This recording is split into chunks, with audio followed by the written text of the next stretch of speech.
บ้านบนดอยสุดเขาเนี่ยบรรยากาศหนาวพี่น้องเสาร์วันจันทร์สบรรยากาศการพบอากาศหนาวและส่วนแถวนี้จะเป็นสีเป็นไว้สวยไร่ทุ่งนาสวยมากสวยงามหาเก็บตามธรรมชาติบนดอยสายบนดอย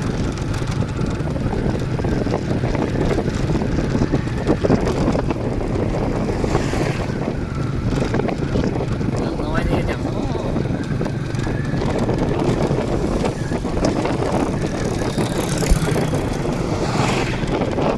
บ้านแบบดั้งเดิม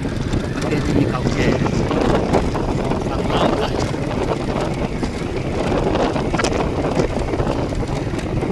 แห้งๆอากาศหนาวเนาะ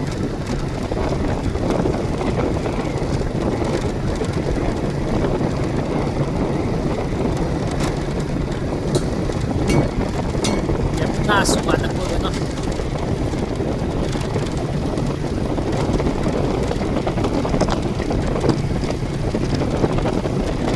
เย็นเย็น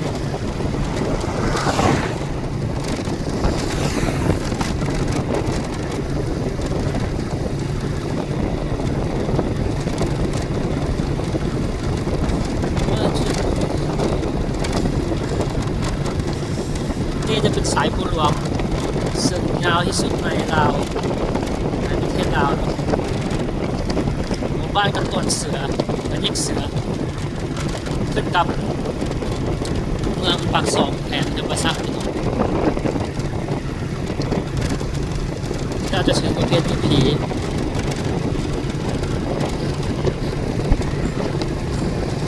มีสืบทอดกันมาแต่รุ่นปู่ย่าตายายกันจะประเพณีเก่าแก่ดั้งเดิม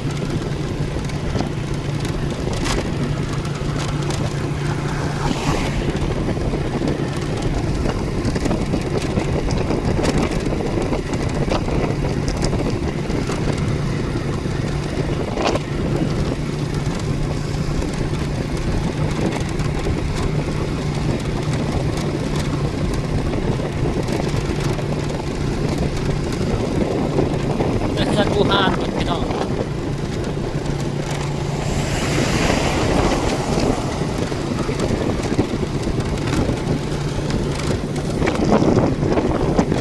มันกดก็ฉีดนะ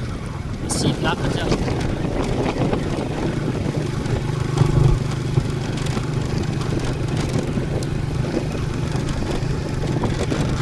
มันกูฮานหลายเดี๋ยวชนเผ่าเก่าแก่ดั้งเดิมชนเผ่าดั้งเดิมวิถีชีวิตแบบดั้งเดิมจะอยู่ตามธรรมชาติตามเขตสุดอากาศหนาวพี่น้องมันซาวๆเนาะอากาศหนาวเย็น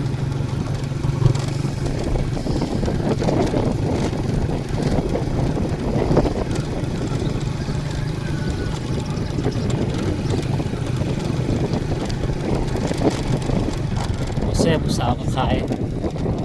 อาหารนั่งกินแคมทางน้ำเนาจุกจุกเงกอยู่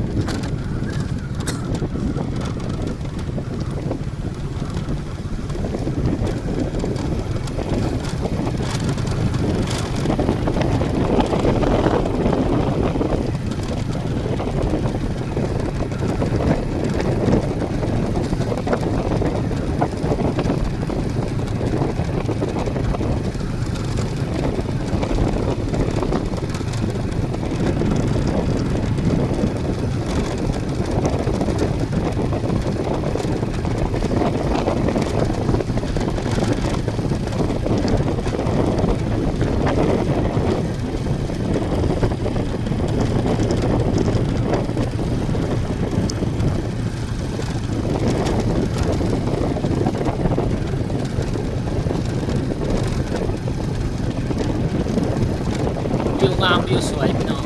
สายภูหลวงพัดเสด็จระหว่างทางประสักกับบ้านตะปือเล่าใจอากา าศหนาวลมแห้ง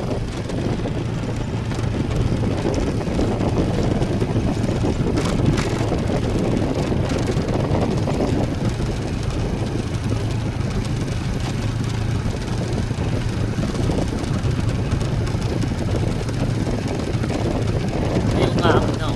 สายวิวธรรมชาติสวย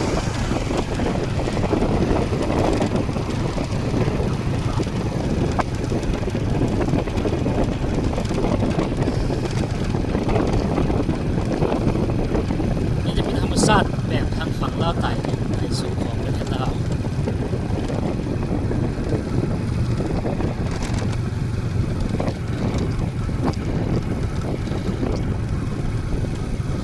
ไปสุดของประเทศลาวพี่น้อง